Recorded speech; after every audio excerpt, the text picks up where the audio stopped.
बतावा सारी दुनिया बसारत के संगे बोले साधु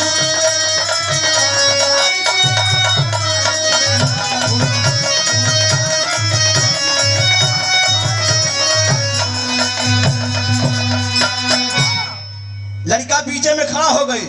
लड़का खड़ा होके साधु फाधु क्या चीज बकत हुआ? हमार माई बा, हमार माई जौन बा इतना माने ले कितना बताई।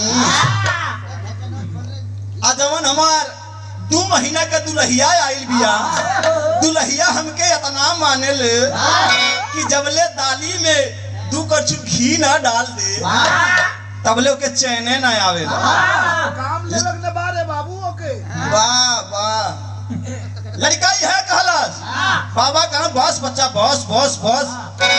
लड़का खड़ा हो गए। बात बाबा का सुन के क्रोध में नौजवान खड़ा, चढ़ी जवानी में बोले जटिल गुमान खड़ा। कहे कि बाबा झूठे स्वार्थ तू बताते हो, ढोंग बना के यहाँ लोग के फंसाते हो। प्राण से ज्यादा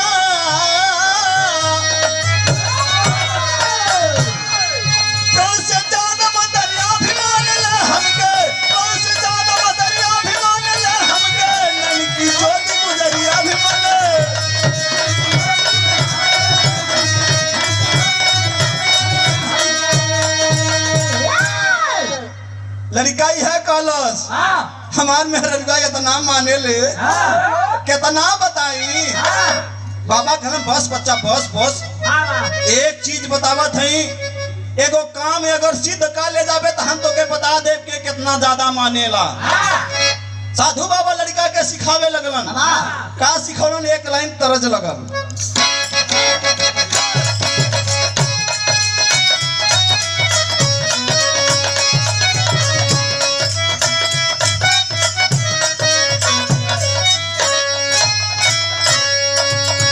तरज के लाइन यह ज्यादा ना बताई। कोनो दुल्ही के दुल्हा चटकल के नौकरी करत रहो। चटकल के नौकरी बुझत हुआ आप लोगन? बोरा वाली फैक्ट्री में काम करत रहो। तो दुल्हिया यह कहलस अपने पति से, का कहलस? अरे छोड़ी दा, अरे छोड़ी दा चटकल के नौकरिया सुनाए सजना। छोड़ी दा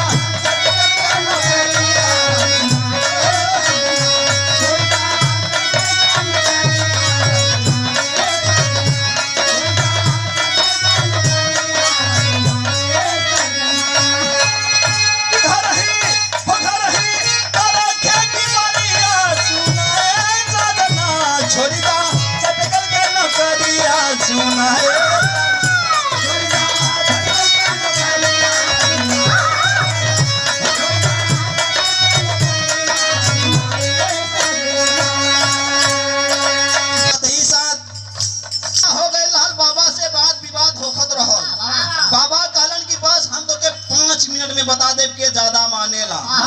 तो बबुआ के कहने का बाबा कि अरे बबुआ रोज रोज साधेला सा धनवा हो बबुआ।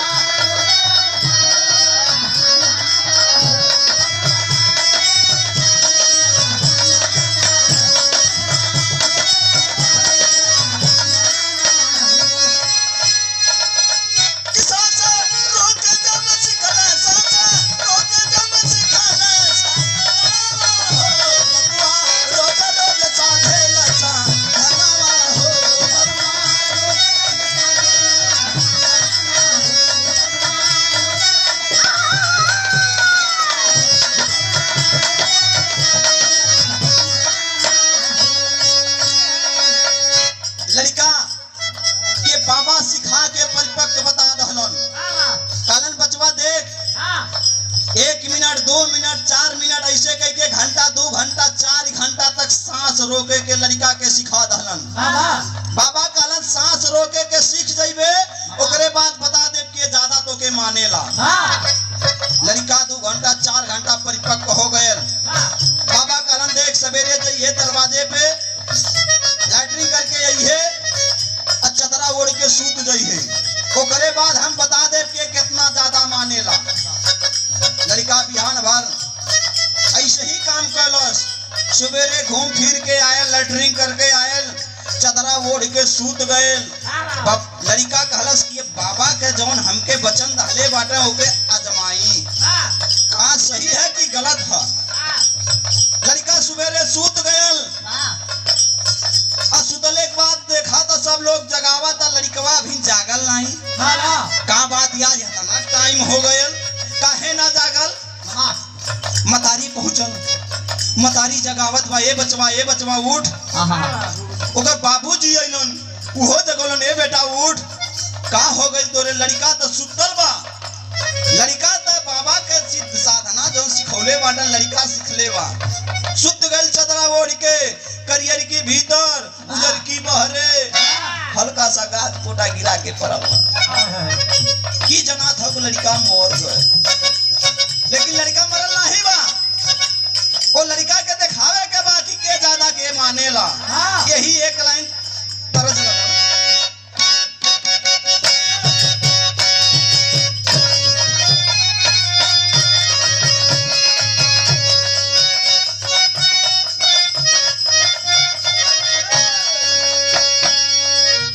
मतारी सवेरे सवेरे पहुंचल बचवा के पास, पैर पकड़ के जगावत में, बेटा ए बेटा उठ, धुना बोल दे, चला।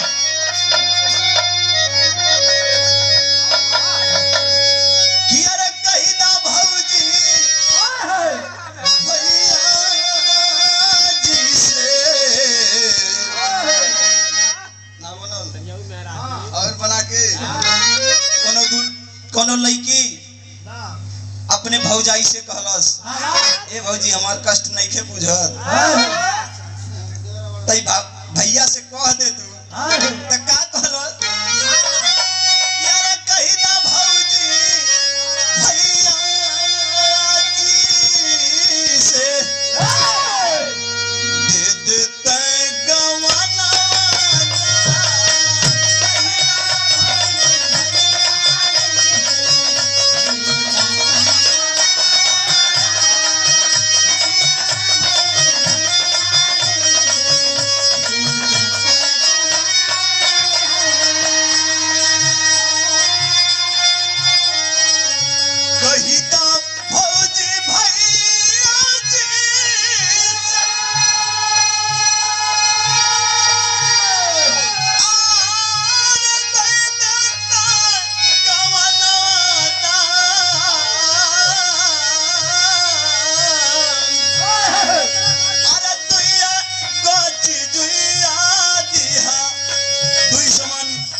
भाभी हमके कुछ ना दिहा, अरे तू जुइया दिहा चौकी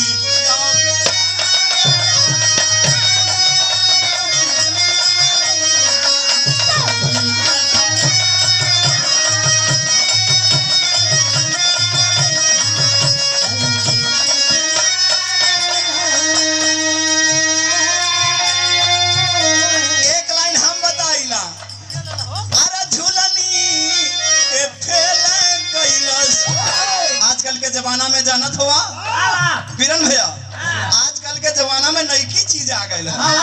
का चीज फेल कैलस, पहले झूलनी चलत रही बीचवा में नकली आजकल जमाना बदल गए। अरे झूलनी के फेल कैलस, अरे गोल की न दुनिया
बताई ये चीज ऐसा हो ई मेवा के बोली ऐसा है जितने बोलम नीक लगी मीठ लगी लेकिन ज्यादा बढ़ाई तो गनवा बढ़ जाए।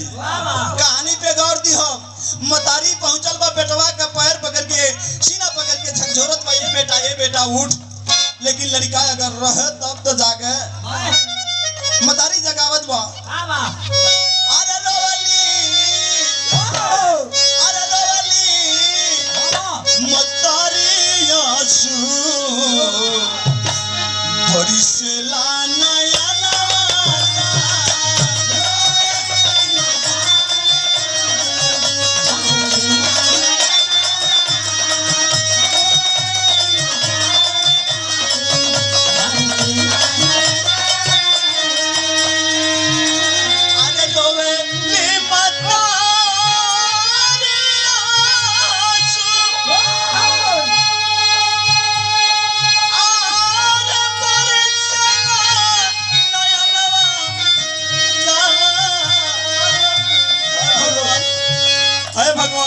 हम भले मर जाई माई तो माई होले बाबू चाहे हमार माई हो चाहे आप लोगन के माई हो माई देखलस बचवा के दे गिर गई छाती फाट गयल माई रोवत बा अरे रोवली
है कलश है भगवान हम भले मर जाए लेकिन हमार लड़का जिंदा हो जाए।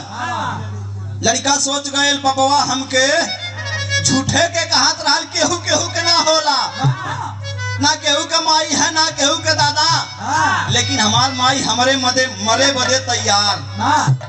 यही में इतना बतिया जब दुल्हिया सुनल जब 2 महीना का भैया आयल रहल जब दुल्हिया सुनलस घरवा में से निकलल एक लाइन गीत लगल कैसे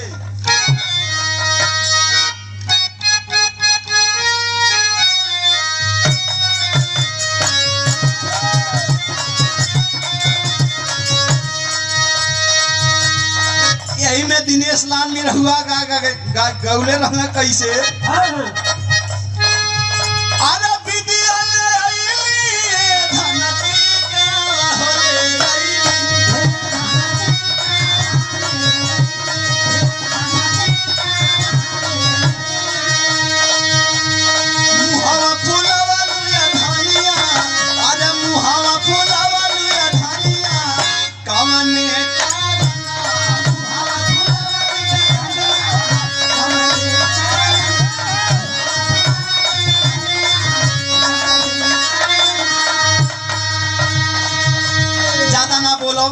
आप लोगन के बीच में जब नईकी है दिनेश लाल गा गई लेकिन यही में पुरनकी गावत रहे लोग कैसे अरे गवन करवला पिया घरे बैठा वाला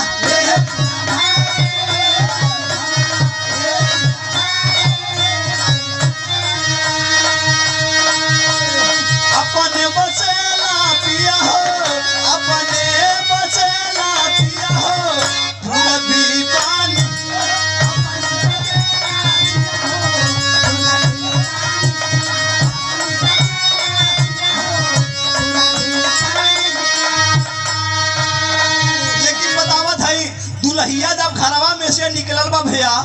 उहो रोवत बा।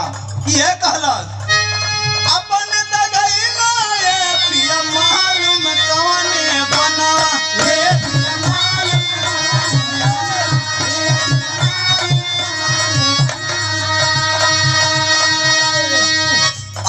दुल्हनिया जब निकलल तो रोवत बा। इहे रोलस अपन दगइला ये पिया मालूम कवने बना ये पिया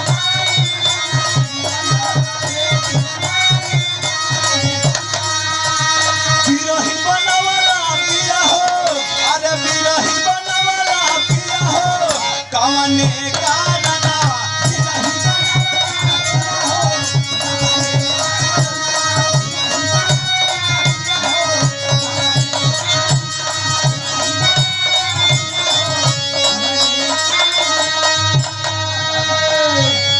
दुल्हनिया यह सोचलस